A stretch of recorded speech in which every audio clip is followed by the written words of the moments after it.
इस साल के आखिर में महाराष्ट्र में विधानसभा चुनाव होने हैं। विधानसभा चुनाव की तैयारियों में सभी राजनीतिक पार्टियां जुटी हैं। ऐसे में उठापटक का दौर भी जारी है। कहा यह जा रहा है कि कोई इधर तो कोई उधर। जो हमेशा चुनाव से पहले देखा जाता है, दल बदल जैसी संभावनाएं हमेशा, या यूं कहें कि आशंकाएं हमेशा होती हैं। ऐसे में पार्टियां अपनी तैयारी भी कर रही हैं। इस बीच विधानसभा चुनाव से पहले अजीत पवार गुट को बड़ा झटका लगा है। अजीत पवार गुट के 4 बड़े नेताओं ने फिलहाल पार्टी छोड़ दी है और आप हैरान रह जाएंगे कि वो शरद गुट में शामिल हो गए। आपको बता दें, महाराष्ट्र के पिंपरी चिंचवड़ और इन्हीं इलाकों के जो नेता हैं वो अब शरद गुट के साथ हैं। इसी इलाके में अजीत पवार को बड़ा झटका लगा है। एनसीपी की पिंपरी चिंचवड़ यूनिट के 4 बड़े नेताओं ने इस्तीफा दिया। पार्टी छोड़ने वाले नेताओं को लेकर कयास लगाए जा रहे थे कि वो शरद गुट में शामिल होंगे, और हुआ कुछ ऐसा ही।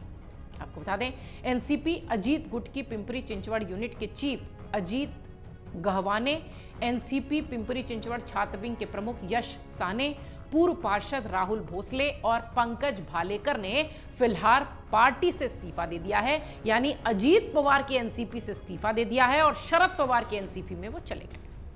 मीडिया रिपोर्ट्स की माने तो महायुति में एनसीपी के लिए भोसरी की विधानसभा सीट पाने के लिए उनकी सभी कोशिशें फेल होने के बाद गहवाने ने फिलहाल इस्तीफा दिया। अब ये तो गहवाने का अपना रीजन था, लेकिन बाकी 3 लोगों ने भी पार्टी से इस्तीफा दे दिया है। लोकसभा चुनाव में महाविकास आघाड़ी ने महाराष्ट्र में सत्तारूढ़ महायुति गठबंधन को चौंकाते हुए, आपको याद होगा कि 48 में से 30 सीटें जीती थी, और शरद पवार गुट की एनसीपी 10 सीटों पर लड़ी थी और 8 सीटें जीती थी। अजीत पवार के नेतृत्व वाली एनसीपी को मात्र 1 सीट रायगढ़ में मिली, जबकि शरद पवार गुट ने बाजी मार ली। इस इस्तीफे की चर्चा के बीच अजीत पवार के खेमे के कुछ नेता शरद पवार खेमे में वापस जाने वाले हैं, इसकी भी खबर आ रही है। यानी इन 4 लोगों के अलावा ऐसी बहुत सारी लिस्ट है जो कि ये चाहती है कि वो शरद गुट में वापस जाएं। ये मीडिया रिपोर्ट्स में दावा हो रहा है। पिछले दिनों शरद पवार ने भी यह दावा किया था कि अलग हुए एनसीपी गुट के कुछ विधायकों ने उनसे, पार्टी के जो सीनियर नेता हैं जयंत पाटिल, उनसे मुलाकात की थी। अटकलें ये भी थी कि महाराष्ट्र के मंत्री और सीनियर एनसीपी नेता छगन भुजबल अजीत पवार का साथ छोड़ सकते हैं, क्योंकि उनकी मुलाकात भी शरद पवार से हुई। और पिछले कई दिनों से अगर आप देखिए तो वो महायुति के तमाम फैसलों पर सवाल उठाते रहे। पिछले महीने महाविकास आघाड़ी की पार्टनर शिवसेना यानी उद्धव ठाकरे की शिवसेना के सीनियर नेता ने भी भुजबल से मुलाकात की थी। कुछ मीडिया रिपोर्ट्स ये भी कहती है कि भुजबल इस बात से नाराज थे कि अजीत पवार ने अपनी पत्नी सुनेत्रा को बारामती लोकसभा चुनाव में सुप्रिया सूले से हारने के बाद भी राज्यसभा के लिए मनोनीत कर दिया। ओबीसी के प्रभावशाली नेता भुजबल राज्यसभा सीट और उसके बाद केंद्रीय पद के लिए कोशिश कर रहे थे, ऐसी खबरें हैं। हालांकि औपचारिक तौर पर उन्होंने इस तरह की कोई बात नहीं कही है। लोकसभा चुनाव में खराब प्रदर्शन के बाद अजीत पवार की एनसीपी को झटके लगने शुरू हो गए। आपको यह भी बता दें कि अजीत की एनसीपी ने एनडीए के साथ मिलकर महाराष्ट्र में चुनाव लड़ा, लेकिन उन्हें सिर्फ 1 सीट पर जीत मिली।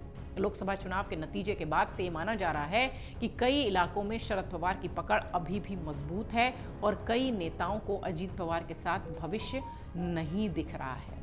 इधर शरद पवार ने भी पार्टी में वापसी कर रहे नेताओं को मना लिया है, लेकिन पवार ने यह जरूर कहा है कि जो लोग पार्टी को कमजोर करना चाहते हैं उन्हें वापस शामिल नहीं किया जाएगा। यह बात शरद पवार पिछले कई दिनों से कह रहे हैं। उन्होंने यह भी कहा था कि उन नेताओं को वापस जरूर लिया जाएगा जो संगठन को मजबूत करने के लिए मदद करेंगे और पार्टी की छवि को नुकसान नहीं पहुंचाएंगे। शरद पवार की एनसीपी में साल 2023 में, आपको याद होगा, विद्रोह हो गया था। पार्टी के ज्यादातर विधायक अजीत गुट के साथ चले गए। अजीत पवार बीजेपी शिवसेना के साथ सरकार में शामिल हो गए, उप मुख्यमंत्री का पद हासिल कर लिया। पार्टी का नाम, चुनाव चिन्ह भी अजीत पवार को मिला क्योंकि इनके पास नंबर ज्यादा थे।